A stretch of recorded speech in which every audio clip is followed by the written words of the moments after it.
Dans une des dernières vidéos que je vous ai faites, je vous ai déjà parlé de ce graphe d'évolution de la température depuis les années 1850, donc pré-industriel. Donc on peut voir qu'il y a une augmentation. Et un argument qui revient souvent, c'est ouais, mais il y a toujours eu sur Terre un réchauffement naturel. C'est partiellement vrai. On va regarder un autre graphe. Donc c'est ce graphe-là, donc c'est la température moyenne sur les 485 millions d'années, et on peut voir que oui, la température, elle n'est pas stable.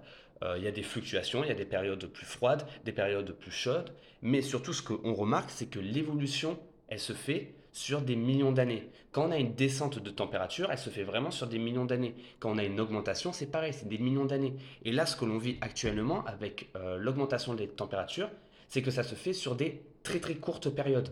L'évolution que l'on a actuellement avec plus 1,5 degrés Celsius en plus, en si peu de temps, c'est vraiment exceptionnel. Et les dernières gros pics qu'on peut dire qu'on a eu, c'est quand il y a eu par exemple la collision entre deux continents, donc éruption volcanique, dégagement de gaz à effet de serre, etc. Donc c'est vraiment dans un contexte particulier qu'on a eu ça, alors que là, bon, jusqu'à présent, il n'y a pas de grosse explosion volcanique, pas d'impact entre deux continents.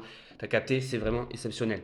Donc, il faut faire gaffe. Et j'en profite aussi pour dire que, avec les mesures qu'on a faites sur les analyses de dioxyde de carbone à différentes périodes dans le temps, ben en fait, il y a bien une corrélation entre le dioxyde de carbone présent dans l'atmosphère et la température globale. Donc, il y a aussi une corrélation entre ce que l'on rejette dans l'atmosphère et le fait que la température augmente. Si ça t'intéresse, vidéo en bio où j'explique un peu plus les relations. Let's go.